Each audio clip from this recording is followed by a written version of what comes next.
Hello friends, আমি beauty চলে এসেছি বিউটিস বেক অ্যান্ড কুক চ্যানেলে। আপনাদের সঙ্গে আজকে একটা বাটারফ্লাই কেক শেয়ার করব। কেকটা আমি ফাইনালাইজিং করে কিছুক্ষণ ফ্রিজে রেখেছিলাম। তারপরে এখানে দেখুন আমি দুই ভাগে ভাগ করে নিলাম, আর দুটোই পার্ট আমি উল্টিয়ে বসাচ্ছি, মানে ভেতর দিকটা বাইরের দিকে দিচ্ছি। খুব সাবধানে করতে হবে। আমি যদি অন্য বোর্ডে শিফট করতাম তাহলে এটা আমার সুবিধা হতো, কিন্তু যেহেতু আমি বোর্ডটা ক্রিম করে ফেলেছি তাই ভাবলাম এইভাবেই ঘুরিয়ে নিই। একটু অসুবিধা হচ্ছে, যারা নতুন আমি তো তাদের মানা করবো এইভাবে করতে যাবে না, তাহলে আর একটা পার্ট খারাপ হয়ে যেতে পারে।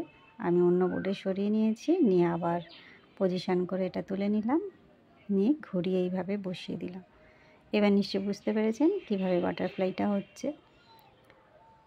এখন বিভিন্ন ডিমান্ড হিসাবে আমাদের সব কিছু রেডি করতে হয়, বাটারফ্লাই তার মধ্যে একটা। এটা খুব সিম্পল প্রসেসে হয়ে গেল। এগুলো আবার কাটিং করেও আমি অনেক শেয়ার করেছি আগে আপনাদের সঙ্গে। একই রকম বাটারফ্লাই আমি দেখাইনি, এটা অন্য রকম দেখাচ্ছি। এই কেকটাও ট্রেন্ডিংয়ে চলছে, এটা জন্মদিনেও চলে, অ্যানিভার্সারিতেও চলে।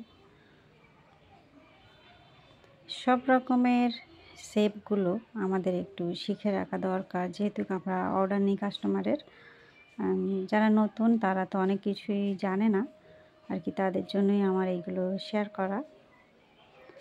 আমি সাইডে যে ক্রিমটা দিয়েছি ওখানে আমি আর কোনো ডিজাইন করব না, বা এটাকে আর স্প্রেড করিনি, এটাই ডিজাইন হিসাবে রেখেছি। আর উপরে যেটা করছি, এখানে পার্পেল কালার ক্রিম, আমি মানে পার্পেল কালার মিক্সড করেছি ক্রিমে, একদম লাইট পার্পেল। প্যালেট নাইফ দিয়ে দেখুন কিভাবে আমি সে পাতা পাতা মতো করে ভেতর দিকে টেনে টেনে নিয়ে যাচ্ছি, আর মাঝখানে একটু করে গ্যাপ রাখছি। মানে এটাও একটা সুন্দর ডিজাইন, আপনারা যদি করেন তাহলে বুঝতে পারবেন। ভিডিওতে অত বোঝা যায় না সত্যিকারে। নিজে যতক্ষণ না প্রত্যেকটা জিনিস করে দেখছেন ততক্ষণ সেই অনুভবটা আর আসে না যে কতটা সুন্দর হতে পারে। এই কাজটা করার সময় খুব আলতো হাতে করতে হবে, কোনো রকম তাড়াহুড়ো করলে খারাপ হয়ে যেতে পারে কেকটা। একদম আস্তে আস্তে আমি টেনে ভেতর দিকে নিয়ে গেলাম। একটা বর্ডার করে নিচ্ছি, পাইপিং ব্যাগটা একদম ছোট্ট করে কেটে নিয়েছি।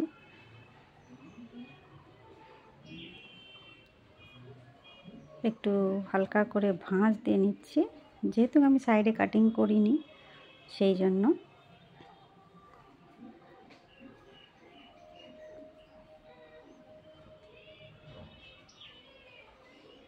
কাজগুলো একটু ধৈর্য ধরেই করতে হয়, তাড়াহুড়ো করলে কোনো জিনিস সুন্দর হয় না আর কি। আর ভেতরের পাটটা দেখুন কীরকম লাইন লাইন টেনে দিচ্ছি।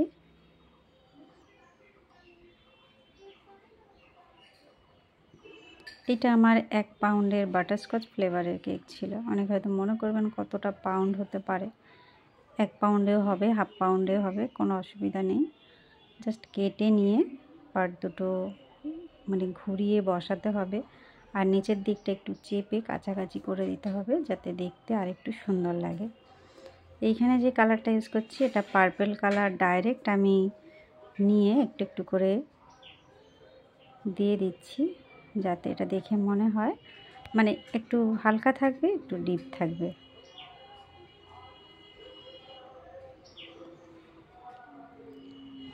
খুব সুন্দর একটা ডিজাইন।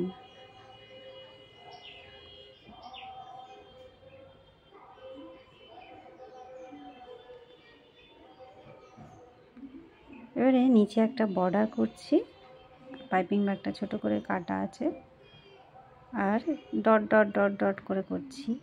একটু করে কিন্তু আমি টেনে দিই সব সময়, সোজাসুজি তুলি না। টেনে দিলে একরকম লাগে, আর সোজাসুজি দিয়ে তুললে আর এক রকম লাগে। দুটো ট্রাই করে দেখবেন, পুরো দুরকমভাবে বার হয় আর কি ক্রিমটা।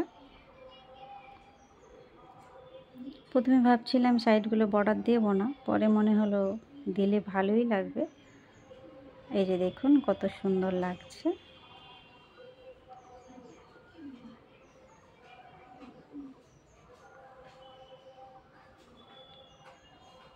এবারে আমি কয়েকটা সরি, এখানে আমি বাটারফ্লাইয়ের বডিটা করে নিচ্ছি, মানে সাদা ক্রিম দিয়ে একটু গোল গোল করে নিলাম, আর চকলেট গানাশ দিয়ে একটা করে বর্ডার করে দিচ্ছি।